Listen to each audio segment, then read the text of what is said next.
friends, as I promised our viewers the last vlog, today I'm going to share with you our duckling brooder here. Our duckling brooder is basically a chicken tractor that we have converted into a duckling brooder. It is inside our whale house where we have the pump for our whale, but you could also use a barn or any other building that you're able to keep a constant temperature. I basically got this idea from Art and Bree, one of the vlogs that I watched of theirs about a year ago. They made and constructed a big brooder that they use to raise their ducklings and their chicks. You could also use a Rubbermaid tote or any of those plastic totes. However, from my experience, I have found that it is best if you have more than 10 ducklings or chicks or so, that it's a lot easier using something much larger. Here, let's take a look at ours.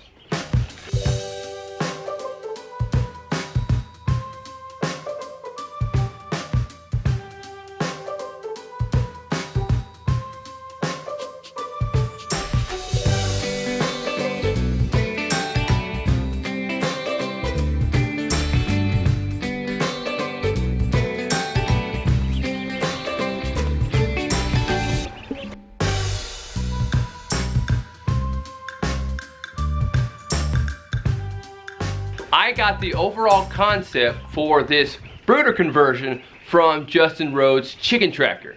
And that chicken tractor is absolutely great.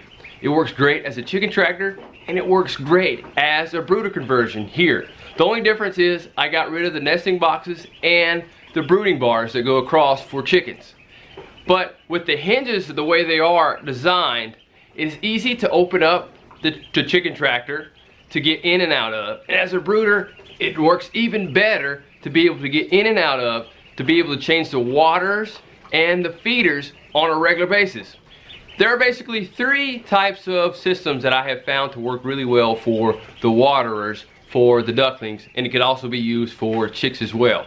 One is basically having a platform, a screen platform with some type of containment or container underneath to catch the spillage from the water that will sit right on top of the platform as you see here.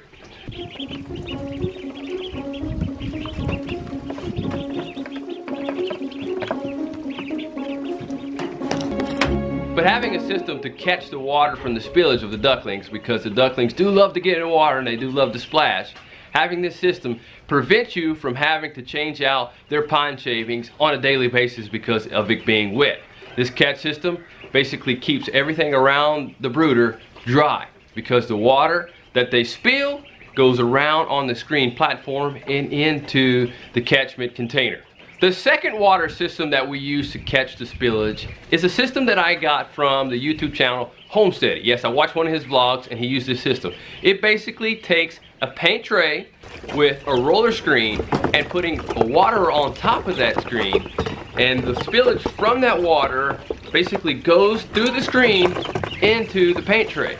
And it's really easy once that tray, the spillage fills up, to basically remove it.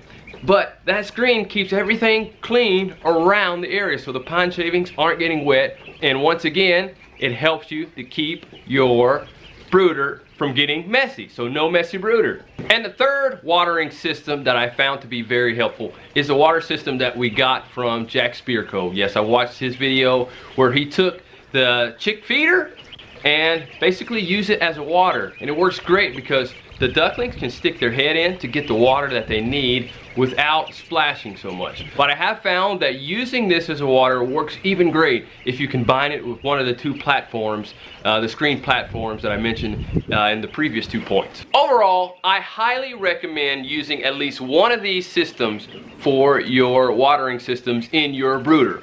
If you don't use these, at least use something similar to it, because it will help you have a clean brooder, because we don't want any messy ducklings, any messy brooders. So no messy ducklings. And speaking of keeping things clean and healthy, I like this chicken tractor brooder conversion because it has screened in areas that allows proper ventilation. And that is important because it helps keep the mold down, and it also lets fresh air in, so that way your ducklings or your chicks can stay healthy. And if you needed to, what we do is, if it is getting colder, is we basically take insulation and put it around those screened in areas when the temperatures do drop to be lower and not as conducive for your chicklings or your ducklings. And for maintaining the proper temperature for our ducklings in our brooder, we basically stick a heated lamp inside there, hang it from the top, and it works perfectly fine. One of the things that I like about raising ducklings is that they are hardier than chicks. Ducklings are not as susceptible to temperature changes. And finally, with our system, basically when it comes time to move them outside, it's perfect timing, because you can move them outside in this chicken tractor and they can use it, and you can basically transition them into an electrified fencing or whatever other area that you're using to house or contain them in. And then the tarp that has all the pine shavings and the droppings that are left over, you can just roll the tarp up, take it out to the compost area, and there you have it. You have compost, and it was easy to move and easy to raise those ducklings through the whole time. So that is our duckling system.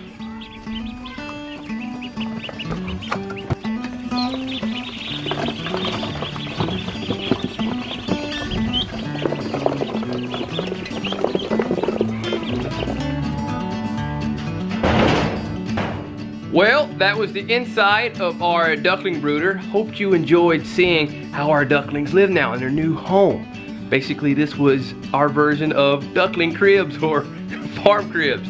That's it for this episode. We'll see you next time. Also, if you have any questions, feel free to let us know.